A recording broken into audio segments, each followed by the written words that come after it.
Andrew Adonis, who's campaigning in Scotland this weekend. He joins me now.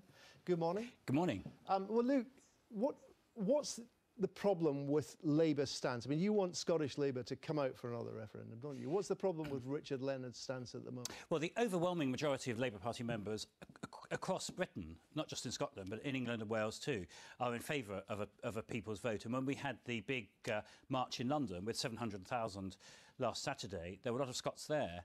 And the message from the march was overwhelmingly powerful, that people, particularly young people who were there in force, want to see a people's vote. Now, you heard in the earlier part of the programme from John McDonnell that the Labour leadership isn't ruling out a people's vote. What it wants to do first is to defeat Theresa May's deal when they see it.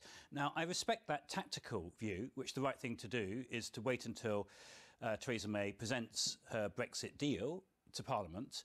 Labour has what it's called its 6 tests, and a key test is that we should have the exact same benefits of the single market and the customs union, and since we're not going to get those, we'll be voting against Theresa May's deal. And after that happens, of course, what Jeremy Corbyn would like to see happen is a general election. Now, I'd like to have a general election too, but assuming that the Conservatives aren't turkeys voting for Christmas, so they don't call an election, the logical next step after that will be to back a people's vote. So I do believe we will get there, and we need the strongest possible public pressure so that the Labour leadership's in no doubt that that's where the overwhelming majority of people would you want like to go, Richard but we're not there yet. Given that in Scotland a big majority of people voted to stay in the European Union, would you like Richard Leonard and Scottish Labour to break ranks, as it were, with Jeremy Corbyn and say, no, look, this is what we want? Well, I wouldn't see it as breaking ranks. I would see it as leading.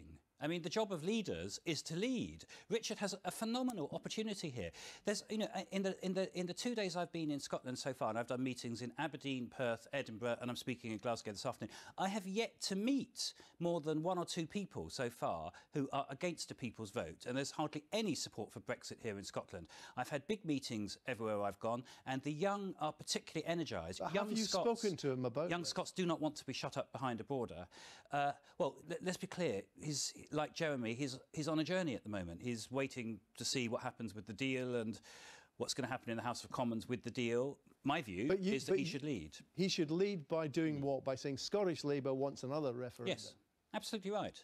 Actually, the Labour Party across the UK wants another referendum. At the Labour Party conference in Liverpool last month, there was overwhelming support for a people's vote, and there was this resolution at the end which kept it as an option, with an option to remain. How do you reply to... I mean, I suspect one reason that Jeremy Corbyn is a bit reluctant is because so many people in Labour voting areas in England in particular voted leave, and the worry Labour has is they will be seen as betraying their own voters. Well, here in Scotland, of course, the majority voted to remain, and the overwhelming majority of Labour and indeed SNP members want to remain. And indeed, if I can say, I think Nicola Sturgeon has done the right thing in giving very strong leadership towards a people's vote, and she gave a very, very good address at the London rally. So she is showing that leadership.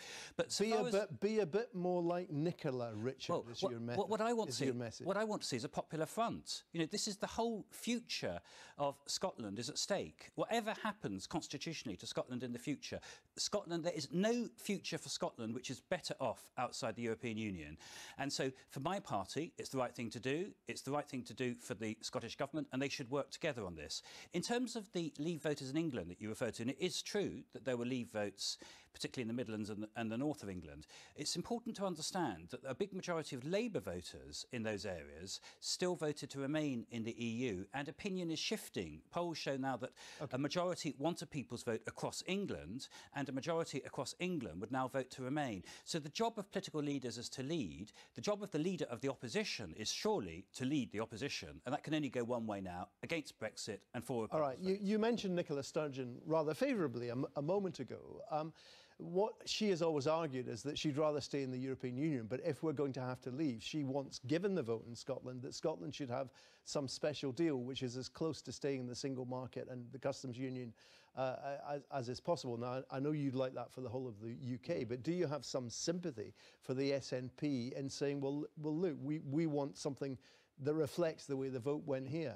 Well, let me be clear. I have sympathy for everyone who wants to stay in the European Union, or as close to the European Union as we can stay. I've spent a lot of time in Ireland, both Northern Ireland and the Republic of Ireland in recent months. And I can tell you, opinion there is overwhelmingly in favour of staying in the EU. It's very similar to opinion here in Scotland. So I completely understand what she's saying. The problem we have is, of course, that international treaties can only be negotiated by the government in London. So what we've got to do is to put the strongest possible pressure on Parliament, because it's Parliament that will take this decision. And of course, Theresa May doesn't have an automatic majority in Parliament, which is the reason why a people's vote is such a realistic prospect at the moment. And what Nicola Sturgeon is saying will help put that pressure on Parliament. And I respect what she's saying. Do you think there should be more cooperation between Labour and the SNP? Definitely.